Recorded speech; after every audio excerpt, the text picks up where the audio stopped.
I thought investing was gambling from, Hmm. when I Hmm. first saw that. But then later on, once I started working in corporate America, I was able to shake that myth a little bit. And then when I met my wife, oh man, yeah, you always want to make sure you get the right mate because I mean, between sometimes it isn't the stock market or things that take you down financially. It's spouses that are not aligned. And my wife and I were equally yoked when we first met and started dating. And the thing that turned me on about her, so a couple of things. One, she's tall. I'm 6'3". My wife is 6 foot. So that was Okay. like, wow, that was Hmm. perfect compatibility. The other piece is she showed me, says, hey, I'm investing money and also I have a budget. And she actually showed me her budget. And Oh I wow. said, Hmm. wow, Hmm. you know what? I'm marrying you. Everyday people working 9 to 5, saving up that money, trying to survive, investing in the future, trying to be wise. We're gonna be money heroes. Yeah. Hi, I'm Nick Johnson, host of Everyday Money Heroes, and I've reached early retirement. I'm here to provide information on how to obtain financial independence and inspire you through sharing stories of everyday people who are turning knowledge into freedom. That hustle, always reaching for the sky. We're gonna be money heroes, never gonna shy.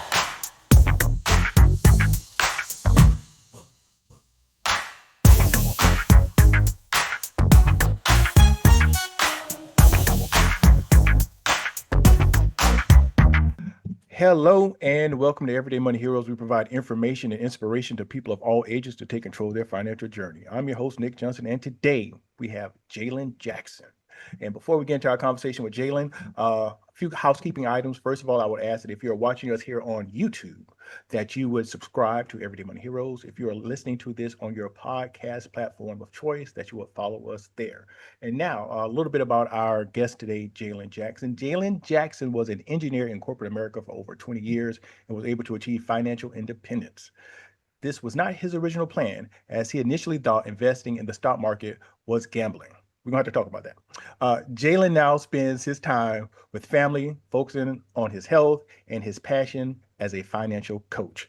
Everybody, let's welcome Jaylen Jackson to Everyday Money Heroes. Hello, Jaylen. Hey, hello, Mr. Nick. How you doing today, my Hey, brother?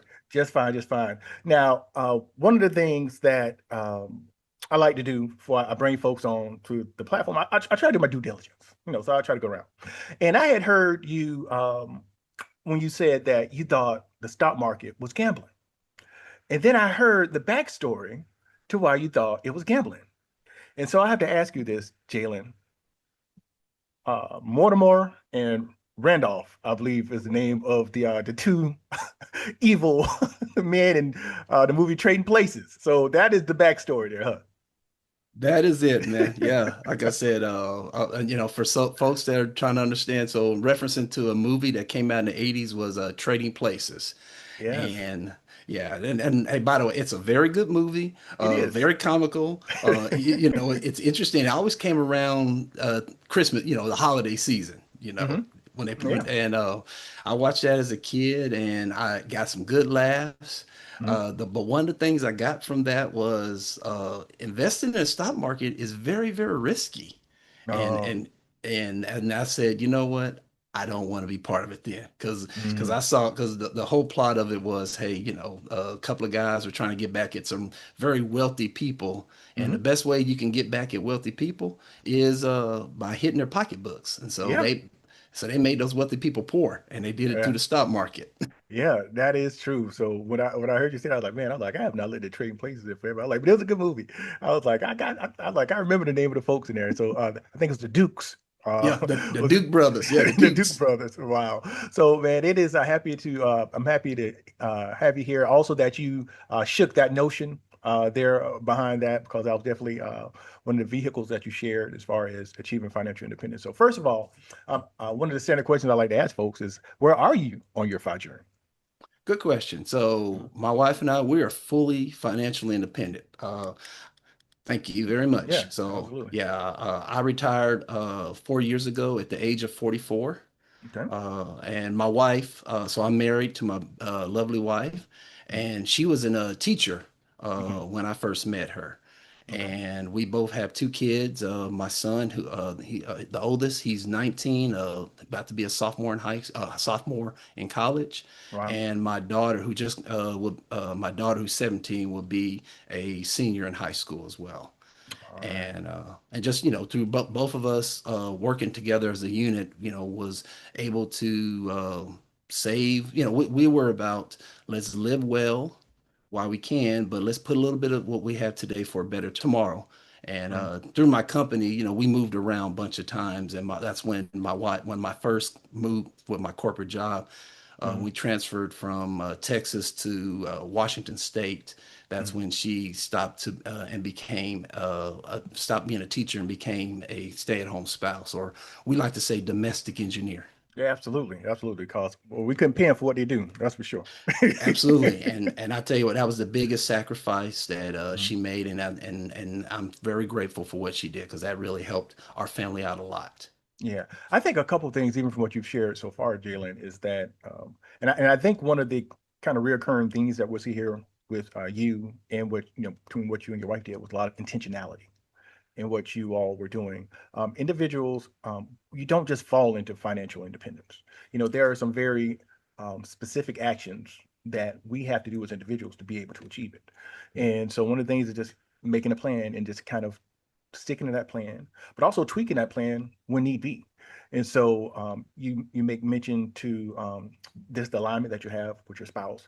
Now that's extremely important. I know one of the things that I did because I knew the way I was about money. So when I originally met my wife, my then girlfriend, and I was like, we getting kind of serious. I was like, I need to see where her head is. So I used a coupon on our first date.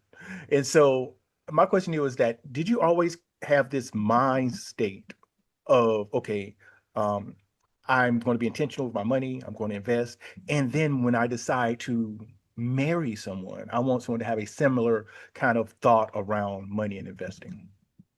I would say a little bit of the former Okay. because and like I have to first give credit. So one, I had a good foundation for a financial basic foundation, and I got to give credit to my parents.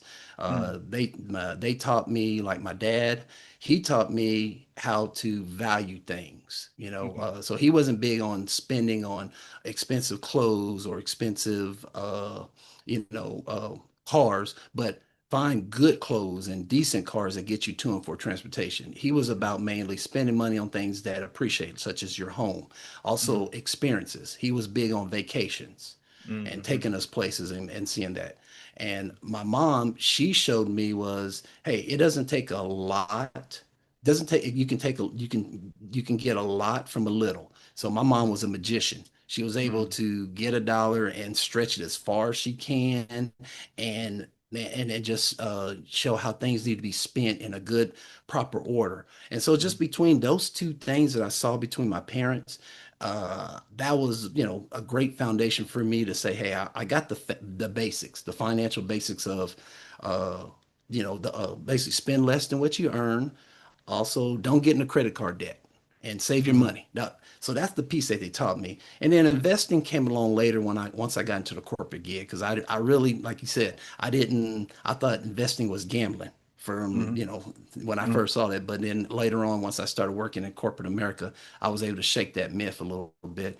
And then when I met my wife, oh man, yeah, you always want to make sure you get the right mate because I mean, between sometimes it isn't the stock market or things that take you down financially. It's spouses that are not aligned. And my wife and I were equally yoked when we first met and started dating. And the thing that turned me on about her, so a couple of things. One, she's tall. I'm 6'3". My wife is 6 foot. So that was Okay. like, wow, that was perfect Mhm, compatibility. mhm. The other piece is she showed me, says, hey, I'm investing money and also I have a budget. And she actually showed me her budget. And Oh I wow. said, Mhm, wow, you mhm. know what? I'm marrying you because Yeah. and that was just the perfect alignment right there. And Mm, so and so that helped, that portion of both of us just being equally yoked. Now there were times that I'm just going to share. Sometimes our differences of saving, we have differences on saving money though. So mm, for me, So for her, sometimes saving money is I went to the store and I bought stuff on sale. Oh, Mine I've is, heard that one. yeah, my thing on saving money is don't spend the money. Yes, yes. I understand. My wife will come to me like, baby, look at this receipt. I saved $500. I'm like, you saved $500? How much did you spend? I was like, did That's we have to spend exactly. that? Yeah. But Nick, the biggest thing now is neither one of us were right or wrong. Yeah. And the key is that we stayed aligned and none of us felt we had to hide anything from a fun, none of any spending or financial approaches. So I think that helped us in our marriage a Yeah. lot.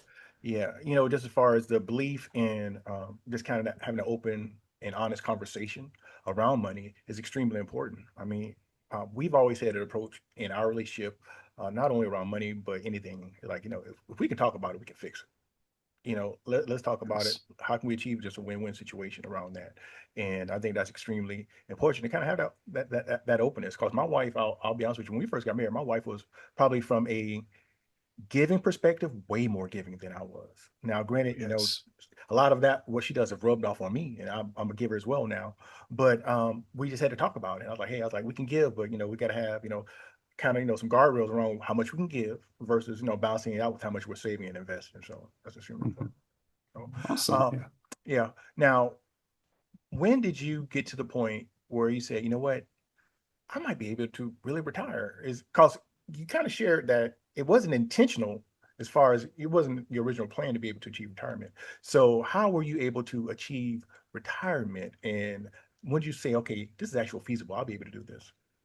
Good question. Yeah, and like I said, we always knew we were going to retire just because we started saving, but I didn't really think about retirement until I found the financial independence movement. Hmm. And what I did, because we were just saving, investing, doing our thing, just putting money away just for the better tomorrow. And my mindset was, I want to retire at 60. And the only reason why I picked that date was I have access to all our retirement accounts. Hmm.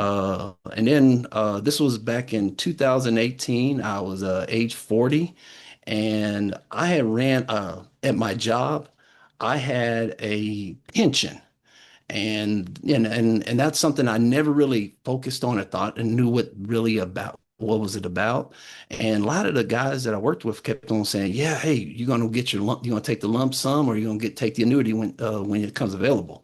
So I just Googled up one day about, hey, what's the best option between the two? And I ran across a couple of podcasts.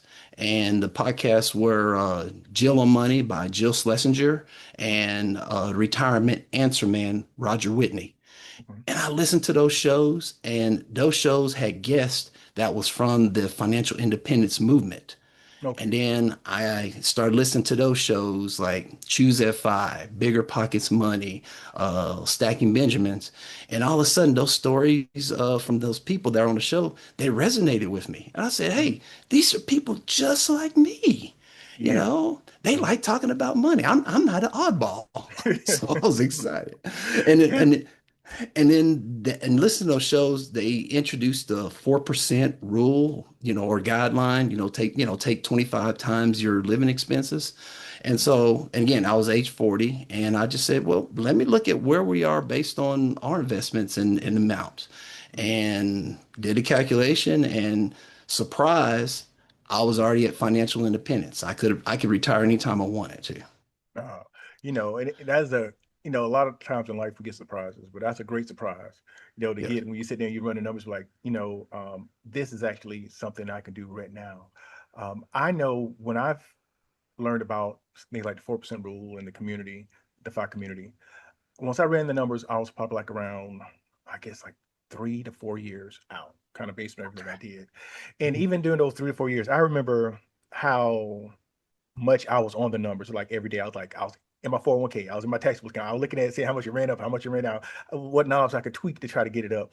And so I always feel like I was probably fortunate to realize it when I did. I was like, because that behavior was not sustainable over like a 15 or 10-year track. I would have not been able to do that. So I'm happy I was able to kind of had to do it for like 3 or 4 years. But I can only imagine the excitement of being able to say, hey, you know what? I can stop right now. So I guess a couple things that come to mind now is that, okay, when you realize that you had the option to be able to stop working now, um, when you went back and shared this with your wife, what was her response? She was happy too, and Mm, she was like, "Great, that's good.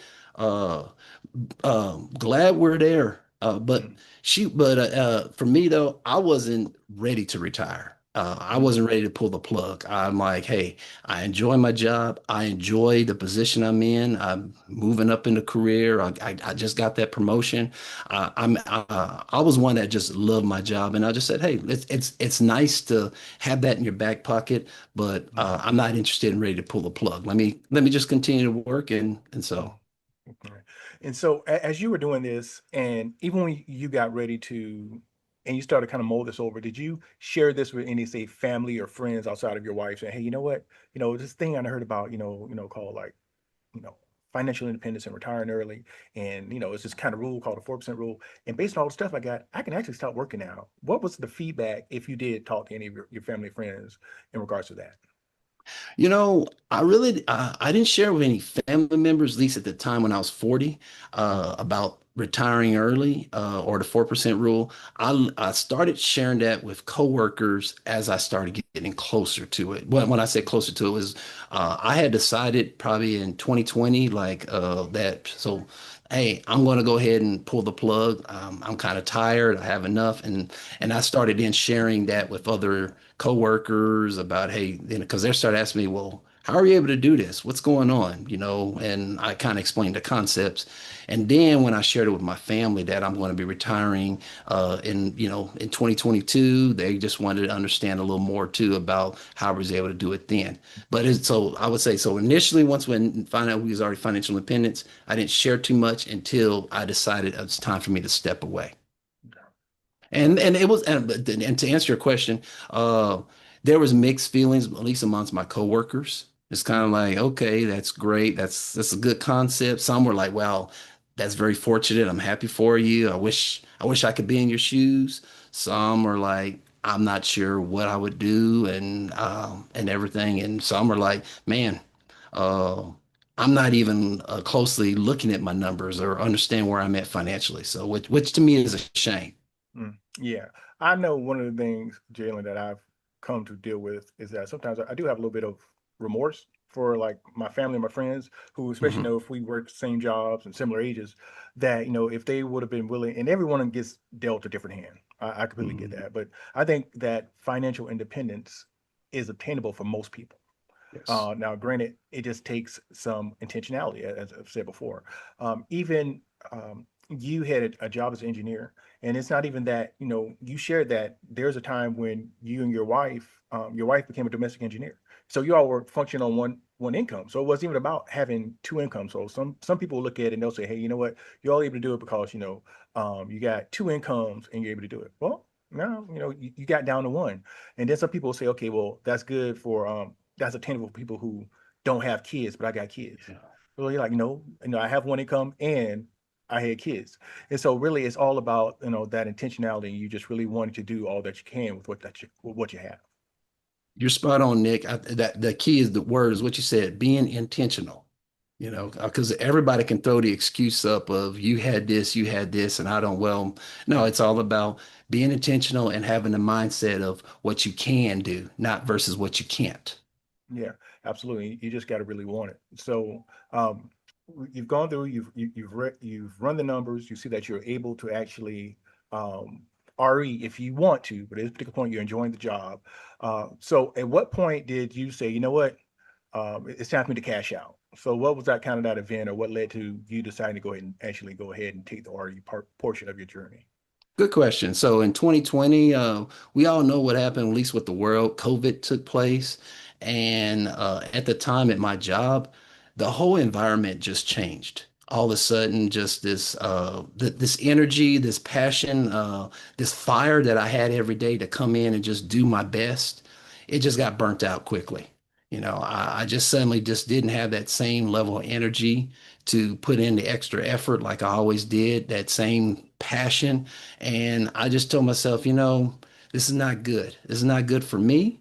It's not good for my family. And it's not good for the company and the people that I lead in my organization. They need to make sure they have a good person in place that's going to lead them in the right way. And if I'm not that person, it's time for me to step away. Right, absolutely. I feel the same way. I know that when I was at my job, I was like, you know what? I was like, um, I need to be able to give, my teammates all that I have. And if I feel like I Hmm. can't give it to them anymore, I was like, it's time for me to go. And so I completely Yes. understand that.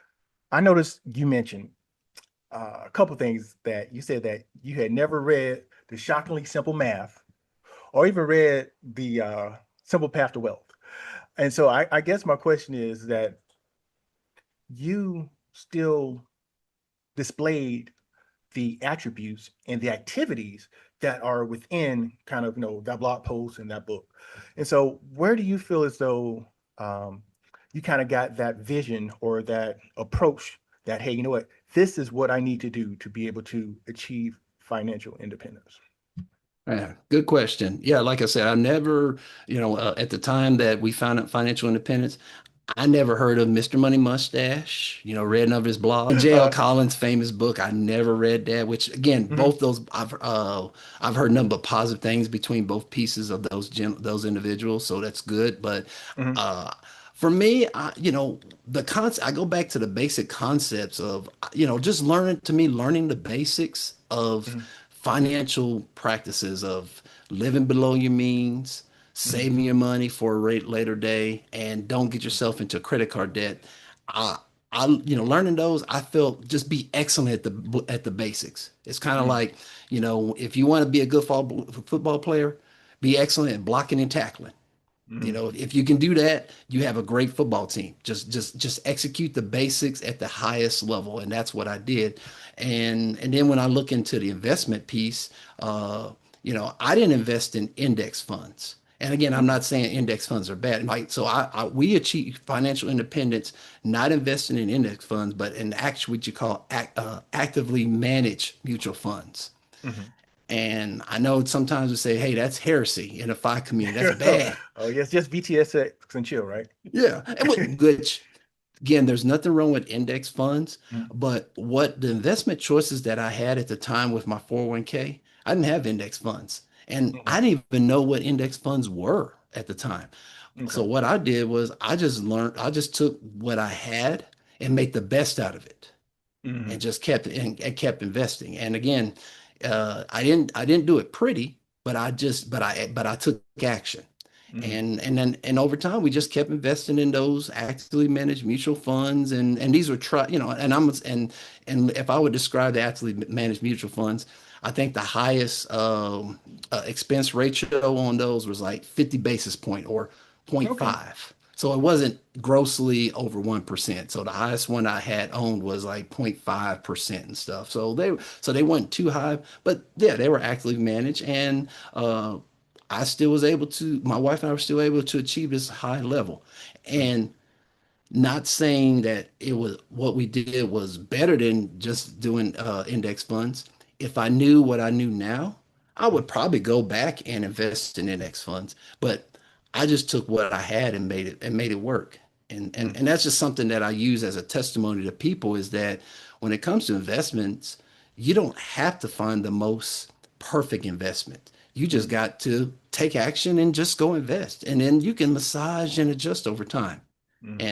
And where we are now is now that I know about investment funds and the wealth that we've achieved, it's like, hey, let's get away from some of these, scale back on these active managed mutual funds, and let's go to low cost ETFs or index funds, and that's what we're mostly invested in now. Mhm. Yeah, we really have to focus on progress and not perfection, and That's it. that's really just you miss all the shots you never take. So you got to go in Exactly. there and just get at it. And like I said, once you learn more, you start to kind of twist the dials and do stuff, and you'll do a whole lot better. But you got to get into that. And Yes. so you were able to start your journey as far as being at your job for 20 years. That's something right now that doesn't happen a whole lot now. A lot of people tend to move careers, but you're able to stay there. You're able to leverage um, the benefits that were there at that job, and as far as investing your 401k and things like that. You achieved financial independence. You and your wife did, and so now you've crossed that finish line. So what does what does this next phase in your life look like, Jalen, in regards to what kind of passions or purpose do you have right now in your life? Oh, good question. So, right now, my passion and purpose is a couple of things. First is family. I Mm-hmm. wanted to spend more time with my wife, because uh, for a long time, I worked, and when she stayed at home with the kids, we all we didn't have much that time. We just kind of had that passing by, how you doing, and then everything was focused on the kids. Well, we were going to get to a point where we need to be more around each other and Mm-hmm. focus and get our relationship right because the kids soon are going to be leaving. So Yeah, they're gonna be up out of there. Yep. yeah, so I really been focused. We focused on our relationship and getting it better. Mm-hmm. And with my kids, when I retired, both my kids were still in school. Like my son was in just started high school, my daughter was in middle school, and I really wanted to have that quality time with them while they're still kids, why they still like me, Mm-hmm. and that was so tremendous, Nick, that our relationship has just improved 180%. They enjoy me. I always say I was always a good dad because I was always a good father, meaning that I was there at all their events. I even coached them in their sporting events. I went to their school activities, both academic and sports wise. But you just wasn't fully there because you always had work on your mind. Mm-hmm. And now I'm 100% there. And once I became 100% there for my kids during retirement, I got graduated from father to dad. And Mm-hmm. being dad, that's Mm-hmm. the best thing. Yeah. That's when the kids want to tell you everything what's going on, Mm-hmm. about, what's going well in their life and where they need help. And I've been able to achieve that through early retirement. Mm-hmm. Uh, the other thing is health. I wanted to focus on getting my health in good shape because I'm an athlete, I mean, ex-athlete, very, like to do physical activities. At one point in my career, I got out of shape and all my blood work charts from cholesterol, triglycerides, everything was off the chart. They were high. Mm-hmm. Being in retirement, man, my numbers are down. Wow. I'm in good shape, and so it's really now I got the wealth, but I need the health in order Yeah. to sustain the Yeah. life I want to live. Yeah, that's true. One of the things me and my wife always says that, we didn't get to the point where money isn't necessarily an issue to now not be able to enjoy it. And so Yes, now we spend a lot of time that we would spend working. Now, we get up, we drop the kids off, we go to the gym.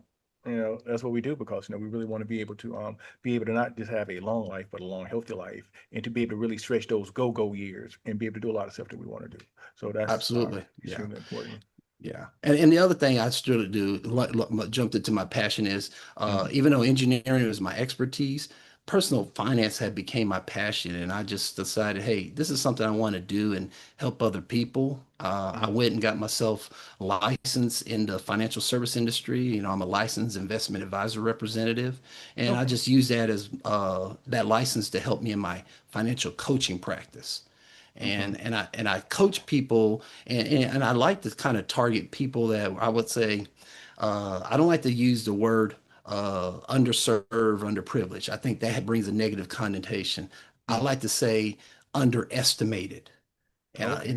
if I Mhm. goes, I like to serve the folks that are underestimated because I remember when I first became trying to get a financial advisor, my early career as an engineer, and the feedback I got from financial service industry was, yeah, you don't have enough. You don't have enough money, Mm. saved and everything. You don't have that 500,000 saved up. And Mhm. for me, but I was fortunate to find an advisor that took me on by he started my Roth IRA and the only thing I contributed at the time was like 2 or 3 grand to the IRA, Oh, and okay. he took me on and that's been so helpful for me in my growth and development and investment. And I want to be the same for others that they don't have to have a lot of money to invest, and I try to coach and educate them on it. You just have to desire. And Yeah. I figured, hey, let me help those that maybe the financial service industry is turning away because they don't have the large assets. And I'm like, hey, Mhm. I can't cure cancer, but I can at least be a beacon of light to help you in the right direction. Yeah, no, that is definitely something to be commended. I know that I've heard individuals who are in that space, they'll say that, well, it takes the same amount of effort to take care of someone who's worth $500 or 500,000. So they're like, I'm gonna go after the 500,000. But at the same time, there has to be, some intentions where it's like, okay, if your goal is to, support individuals in the knowledge of being able to attain, whether it's generational wealth or early retirement, if you cross someone who has $500,000, they probably have a good sense already of kind of understanding about around certain core fundamental financial concepts. If you find somebody who, like you said, who just starting out, you don't have a large impact on that person. You're Yes. going to be able to get them in so they can get those good habits and understand. And honestly, them getting from where they are to 500,000 is going to be a whole lot quicker, because they understand, the blocking and the tackling, the basic fundamental stuff. So that is definitely important stuff there. And so when we talk about your purpose and your passion, I guess one of the things I want to ask, are you, as far as you're in the Texas area right now, correct? Yes, sir. Yeah, Oh, Houston, Texas area. all right. Are there, how is the FI community there? Are you able to be plugged in with them as well, kind of during this particular phase, or are you pretty much more just kind of locked in with the kids and the family right now? Now, that's one thing about here in Houston, Texas. We actually have a strong Choose FI community that I'm part of. Okay. We meet monthly and we just have great time just getting together, talking about subjects, Mm, either typical, case studies that we bring together or just general topics that mm. like what's on people's mind that they want to know from accumulation to decumulation, taxes and healthcare and retirement. So we usually have a good turnout, at least 30 plus, Oh, wow. all the time in our monthly meetings. So Yeah, that's good. And I know you made reference to this before, saying, "Hey, you know what? There's other people who think about money the way I do." I know one of the things that I really enjoyed once I got to the point where I had RE'd. I was thankful for the community because I had people that I could still that I was plugged in with that had kind of like this additional amount of time during the day that I could do stuff with or hang out with. I know one of the things that we're really big with here in Jacksonville is that we have coffees every Friday, and really, we have coffees every Friday, and it rotates around town. And shouts out to Jen, who's in the Jacksonville group, and she does it. I mean, literally, and we'll get there, Jaylen, about 8:30, 9 o'clock. We'll sit at about 11:30, 12 o'clock. They sit there drinking coffee, talking, and we just kind of sit there, and it's great because we're not in a rush to go anywhere or do anything. It's like, hey, we're not trying to get a quick cup of coffee and go off to work. We're just kind of sitting there and catching up with people. And at that particular point, our conversations are wide ranging. It might be a financial issue that somebody's trying to kind of figure out, or it could be somebody saying, hey, you know what, I just came back from a trip, or just, hey, I'm getting ready to move. I got, some extra stuff. Does anybody want it? And so really we have conversations all the time, but it's just really um, valuable to have that community once you're in this particular space. So it's really great. okay. So, Well, you know what? If I'm ever in the Jacksonville area and it's a Friday, I want mhm, to definitely sync up with you and your group. Wouldn't mind, mhm. sitting in. Yeah, absolutely, man. We welcome you with open arms, and as a matter of fact, anybody who comes to the Jacksonville area, feel free to let us know. We will definitely let you know where the next coffee is, and that is for sure. So, in closing out, Jaylen, one thing I would like to ask you: is there any words for anybody who's out there who sees your story and your wife's story about, hey, you know what, these are individuals who seems like they were able to do it. It was no lottery ticket or anything like that. It seems like they were able to do it. So I mean, are there any kind of final words you want to share with those individuals as far as the belief that they can do it if they find themselves struggling with it? Yeah, so thank you. I would say I may have mentioned it already early, but I guess the best thing to say is one, don't feel that this is very, overwhelming. It sounds difficult. It sounds very daunting.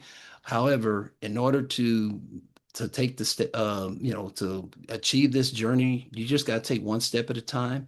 And once you take that one step, it's going to be very simple. And the key thing is this community of the FI group, they're here to support you, and I think that's one of the things that I really enjoyed is that the support that I have, not just, after I've retired, is that there's concepts that you can still learn along the way.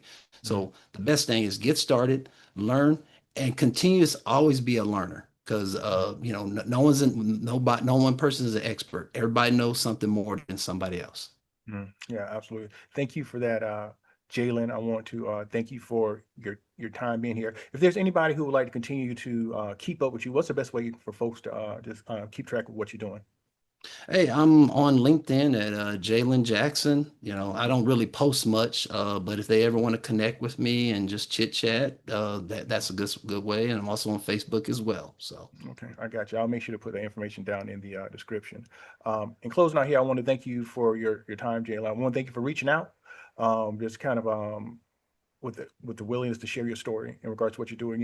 The thing that we try to share here on the platform is just truly stories of everyday people who are able to achieve financial independence. And when I call, you every day, that's not to belittle you. That's saying, hey, you know what? He's somebody who put in the work. He was not given a, a silver spoon. He's someone who went out there and had intentional actions and achieved it along with the support of his spouse. And so to me, more than anything else, that's just inspirational. And so I want to thank you for your willingness to share that story here. And as I close out here, I want to remind everyone that if you have not, that you would please subscribe on YouTube to Everyday Money Heroes and also to follow us on your podcast player of choice. And also, I am Nick Johnson, and I am going to remind you to trust the process. Have a great day. thank you, Nick.